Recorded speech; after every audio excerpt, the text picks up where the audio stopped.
Okay, देखिए इससे पहले हमने फिक्स्ड इफेक्ट मॉडल पढ़ा था। हमारा जो है वो सिंगल फैक्टर एक्सपेरिमेंट चल रहा था और उस सिंगल फैक्टर एक्सपेरिमेंट में हमने फिक्स्ड इफेक्ट मॉडल के तमाम एस्पेक्ट तकरीबन हमने डिस्कस कर लिए थे और तमाम के तमाम एस्पेक्ट में डिटेल में बड़ा एक्सप्लेन किए थे और इसको डिस्कस किया था इन फिजिकल क्लास। अब ऑनलाइन क्लासेस का सिलसिला है और इस ऑनलाइन क्लासेस में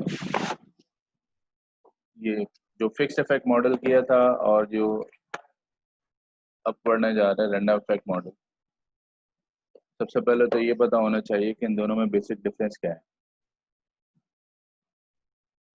देखिए, फिक्स्ड इफेक्ट मॉडल और रैंडम इफेक्ट मॉडल, इसका पहले भी मैंने डिफरेंस इसका आपको बताया था, लाजमन अभी जहनों में नहीं होगा आप लोगों के। सिंगल फैक्टर एक्सपेरिमेंट में हम कर क्या रहे थे, हमारे पास एक ही फैक्टर था और उस फैक्टर का हम इफेक्ट चेक करना चाह रहे थे रिस्पॉन्स वेरिएबल पर कि आया कि वो सिंगल फैक्टर एक्सपेरिमेंट, यानी कि वो जो सिंगल फैक्टर है वो रिस्पॉन्स वेरिएबल पर इफेक्ट कर रहा है या नहीं कर रहा। तो उसकी टेस्टिंग के लिए हमने एनालिसिस ऑफ वेरिएंस यूज़ किया था और एनालिसिस ऑफ वेरिएंस में जो हमारे हाइपोथेसिस होते थे उसमें हमारा हाइपोथेसिस क्या था कि ऑल पॉपुलेशन मीन्स या all treatment means are equal. ये सारे के सारे जो ट्रीटमेंट मीन्स हैं वो इक्वल हैं, या फिर response effect on each level of the factors are same. और अपोजिट क्या होता था कि at least two means are not equal, या कम से कम दो ऐसे रिस्पॉन्सेज हैं जिन पे कम से कम दो ऐसे लेवल्स हैं जिन पे रिस्पॉन्सेज आपके डिफरेंट आ रहे हो। तो यहाँ पर भी कुछ इस तरह है, सेम वही चीज़ है, लेकिन फिक्स्ड इफेक्ट एक्सपेरिमेंट कौन सा होगा और रैंडम इफेक्ट एक्सपेरिमेंट कौन सा होगा, इसमें थोड़ी सी आपके पास डिफ्रेंशिएशन है। वो डिफ्रेंशिएशन कुछ इस तरह आप समझ रहे हैं कि सिंगल फैक्टर है और सिंगल फैक्टर के साथ मल्टीपल आपके पास लेवल्स हैं। सिंगल फैक्टर एक्सपेरिमेंट में जो अब फिक्स कौन सा होगा और रैंडम कौन सा होगा, फिक्स्ड इफेक्ट एक्सपेरिमेंट और random effect experiment. Fixed effect experiment पे जो भी मॉडल बनेगा वो फिक्स्ड इफेक्ट मॉडल कहलाएगा।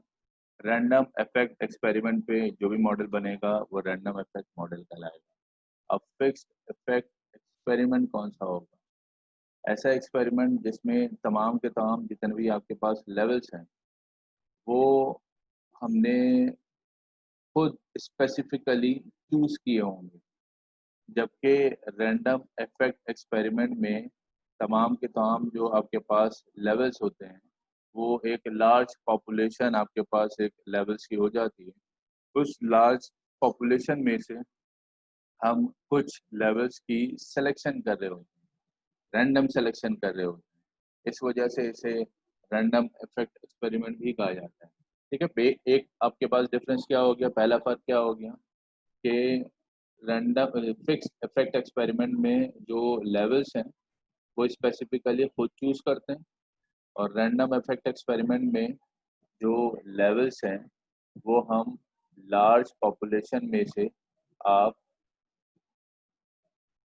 खुद आप जो कलेक्शन जो है वो कर रहे हो। अच्छा जी, दूसरा क्या है आपके पास कि सिंगल फैक्टर एक्सपेरिमेंट में जो हाइपोथेसिस होता है वो हाइपोथेसिस हम क्या लिख रहे थे वहां पर, μ1 equals to μ2 equals to μ3 equals to μ4, जबकि यहाँ पर जो रैंडम इफेक्ट एक्सपेरिमेंट है इसमें थोड़ा चेंज है। उसमें हम यहाँ पर हम मीन की टेस्टिंग नहीं करते बल्कि उसकी वेरिएबिलिटी की टेस्टिंग कर रहे हैं। कि आया के जो with in the treatment variability है वो सेम है या नहीं है। अच्छा, मॉडल में क्या होगा, मॉडल आपके पास तकरीबन सेम ही है। मॉडल देखें यहाँ पर क्या है, Y I J equal to mu plus tau I plus error E I J. I कहाँ से कहाँ तक जा रहा है, 1 से लेकर ए तक, और जे कहाँ से कहाँ तक जा रहा है, 1 2 3 dot dot dot up to N. A क्या होता है, नंबर ऑफ लेवल्स, और एन क्या होता है, सैंपल साइज, यानी हर सैंपल हर लेवल को आपने कितने टाइम्स रिपीट किया हुआ। तो देखें एक इसका जो बेसिक जो डिफरेंस था, वो मेन डिफरेंस आपके पास क्या हुआ, फिक्स्ड इफेक्ट का मैंने अभी जब आपको बताया।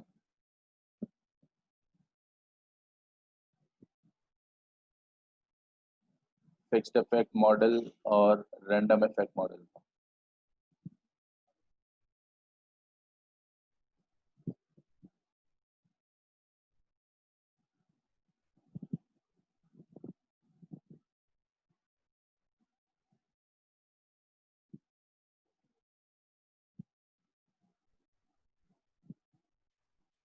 तो देखिए फिक्स्ड इफेक्ट मॉडल और रैंडम इफेक्ट मॉडल का मैंने आपको बताया। फिक्स में देखें सबसे पहले मैंने आपको डिफरेंस क्या किया कि इसमें जो हम लेवल्स चूज कर रहे होते हैं, वो लेवल्स हम जो है वो खुद ही स्पेसिफिकली चूज करते हैं, हम स्पेसिफिकली चूज योरसेल्फ, हम खुद चूज कर रहे होते हैं। और रैंडम इफेक्ट मॉडल में क्या होता है, लेवल जो आप चूज करते हैं वो हम रैंडमली चूज कर रहे होते हैं।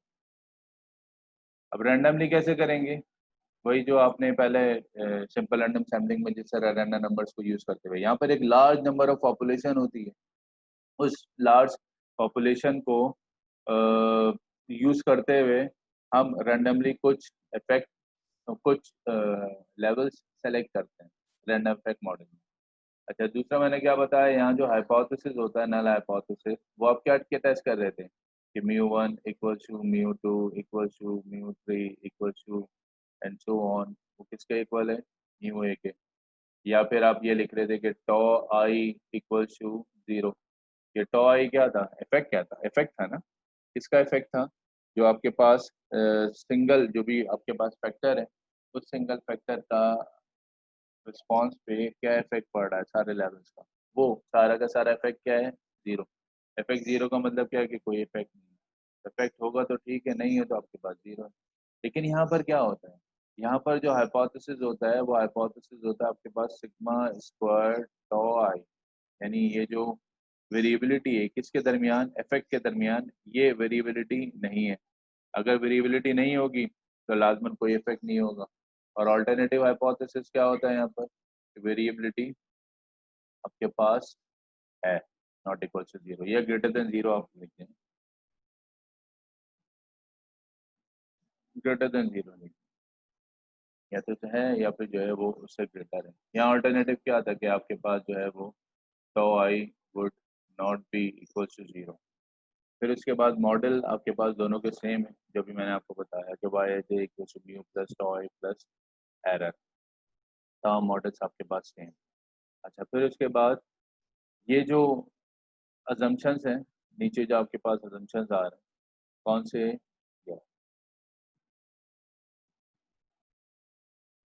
कि where both the treatment effects tau I and EIJ are random variable, ये सारे के सारे रैंडम वेरिएबल हैं।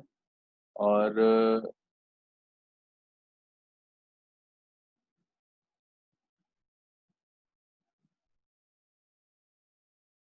we will assume that the treatment effects tau I are NID। NID मैंने आपको बताया था नॉर्मल एंड इंडिपेंडेंटली डिस्ट्रीब्यूटेड, ये नॉर्मली डिस्ट्रीब्यूटेड हैं, इंडिपेंडेंट भी हैं, with mean 0 and variance sigma square tau, और random variables, and that the errors are NID।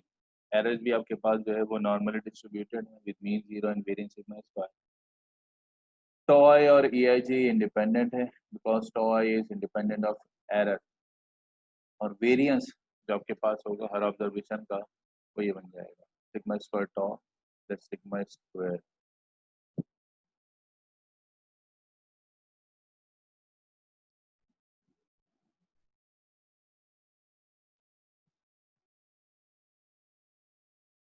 देखिए अनोवा में मैंने आपको अभी क्या बताया था, हाइपोथेसिस यहाँ पे क्या सपोज करते हैं आप, एच नॉट और H one, sigma square tau equals to 0 और sigma square tau is greater than 0। ये बस ध्यान रखिएगा कि आपके पास अगर कोई क्वेश्चन आता है सिंगल फैक्टर एक्सपेरिमेंट का ही, तो वहाँ पर आपने ये देखना पड़ेगा, चेक करना पड़ेगा कि आया कि ये फिक्स्ड इफेक्ट एक्सपेरिमेंट है या रैंडम इफेक्ट एक्सपेरिमेंट है। उसकी पहचान मैंने आपको अभी थोड़ी सी बताई है। अब फिक्स्ड इफेक्ट एक्सपेरिमेंट है या रैंडम इफेक्ट एक्सपेरिमेंट है, तो फिक्स्ड इफेक्ट एक्सपेरिमेंट है तो हाइपोथेसिस फिक्स्ड इफेक्ट की तरह ही आप एक्सप्रेस करेंगे। रैंडम इफेक्ट एक्सपेरिमेंट है तो हाइपोथेसिस रैंडम इफेक्ट की तरह ही आप एक्सप्रेस करेंगे। तो हाइपोथेसिस का स्टाइल थोड़ा सा डिफरेंट है जो भी मैंने आपको बताया। जैसे देखें फॉर एग्जांपल, ये देखें example 3.1,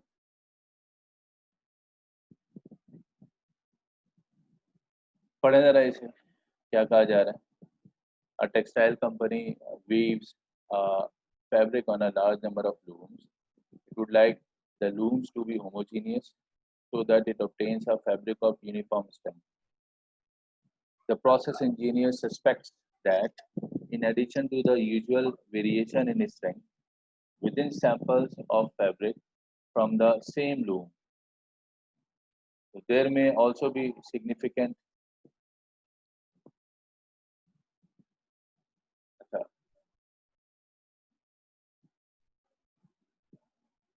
there may also be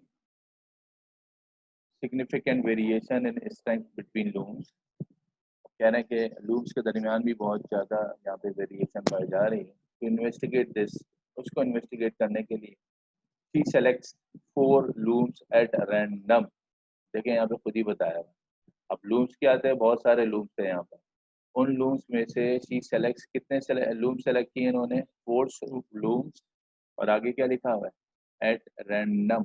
at random का मतलब क्या कि यानी कि बहुत सारी एक पॉपुलेशन होगी लूम्स की, उन लूम्स की पॉपुलेशन में से इन्होंने 4 लूम्स यहाँ पे सेलेक्ट किए हैं, और वो कैसे किए हैं, रैंडमली किए हैं।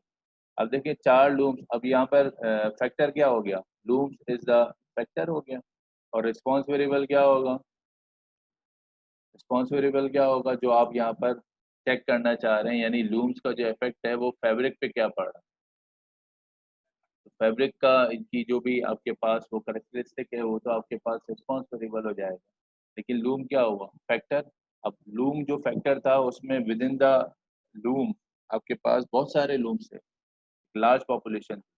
उन लार्ज पॉपुलेशन ऑफ लूम्स में से कितने लूम सेलेक्ट किए इन्होंने, 4 लूम। क्या अपनी मर्जी से किए, नहीं, बल्कि कैसे किए, रैंडमली। रैंडमली किए तो इसी वजह से ये जो एक्सपेरिमेंट है ये एक्सपेरिमेंट कैसा होगा, रैंडम इफेक्ट एक्सपेरिमेंट होगा। बस समझ में आ रही, रैंडम इफेक्ट एक्सपेरिमेंट होगा। अच्छा, फिर उसके बाद क्या किया, and makes 4 strength determination on the fabric manufactured on each loom. Her loom को लिए इन्होंने कितनी मेजरमेंट लिए हैं, 4, यानी हर लेवल को कितने टाइम्स रिपीट कर रहे हैं, 4 टाइम्स रिपीट कर रहे हैं। तो यहाँ पर एन कितना हो जाएगा, 4 हो जाएगा, और नंबर ऑफ लूम्स इन्होंने 4 लिए हुए तो ए भी यहाँ पर 4 हो जाएगा, नंबर ऑफ लेवल्स। तो this experiment is run in random order, वही रैंडमाइजेशन का यहाँ पे बेसिक प्रिंसिपल ये पूरा हो रहा है। And the data obtain in shown in table this, ये डेटा आपके पास होते हैं। अब देखें इसमें वही एनालिसिस ऑफ वेरिएंस परफॉर्म करने के लिए